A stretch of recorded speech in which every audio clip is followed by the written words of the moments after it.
Welcome to another Numismatic Notes with Benjamin. I am Benjamin. Happy 2023.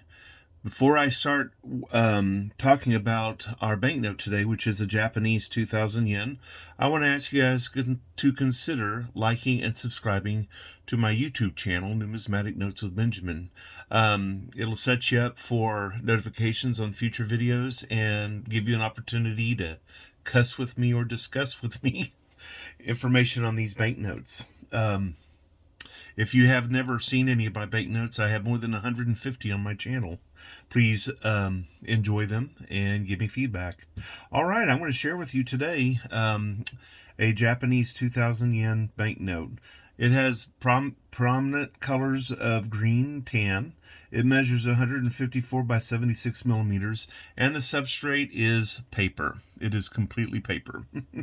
I got most of my information from numista.com, the banknote book, the Krause catalog, or the standard catalog of world paper money, as well as I got additional information from Wikipedia. The printer of this banknote is the Japanese Finance Ministry, and the banknote book and standard catalog give these numbers to this banknote. Pick 103 or banknote book 364. And this banknote was issued on July 19th, 2000. And even though it's against the law to have Japanese commemorative banknotes, it still was issued in conjunction with a big, like the G8 summit, I believe, or something of that nature. But let's go over the security features that you will find on this banknote. Here on the face of the note, in this area right here, is a watermark of the Shurimon Gate, which is what this is over here to the right of the banknote. And you'll also see a red seal right here. To the upper left and the lower right, you see black serial numbers. There are 3 tactile dots right here, which you can touch and feel with your finger. And this assists, I believe, the sight impaired with this note here. There's a latent image right here. If you angle this note just right, you will be able to see 2000 as a latent image. There's extensive microprinting in the upper left hand, the upper right hand, and the lower portion face. There is also the Orion constellation, and it can be seen more easily on the back, I think, but right up here in this area, you see those little yellow champagne bubbles. That is a prominent feature on this note and keeps it from being photographed or scanned and then printed on copy machines. And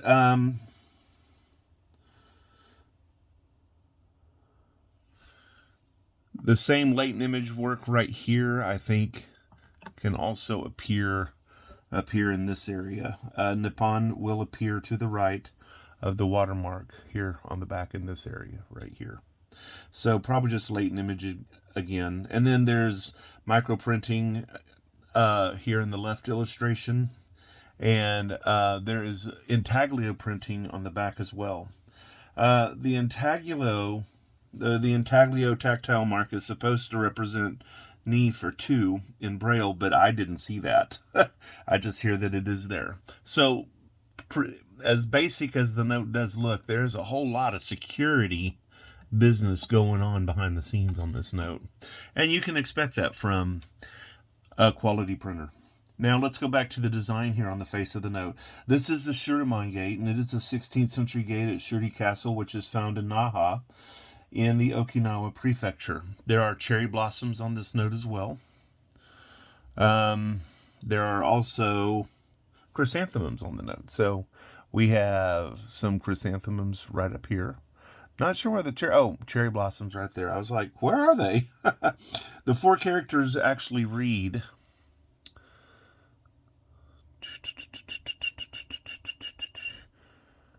Well, there's lots of Chinese characters, but there are characters that stand for Shure no Kun, which is land of proprietary. It is also called the Shurimon or Shuri Gate, or the Beautiful Gate here at the upper part. So, those characters right there. Do you see that?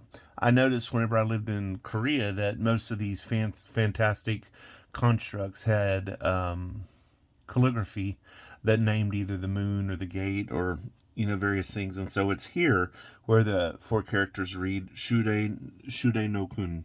or the land of propriety. My goodness. Now here's where it gets fascinating for me. On the back of this note here, we have a lovely, lovely old style engraving and traditional calligraphy.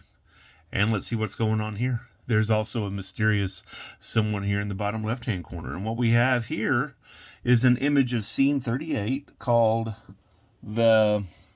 something about a cricket, called the bell cricket from the Tale of Genji.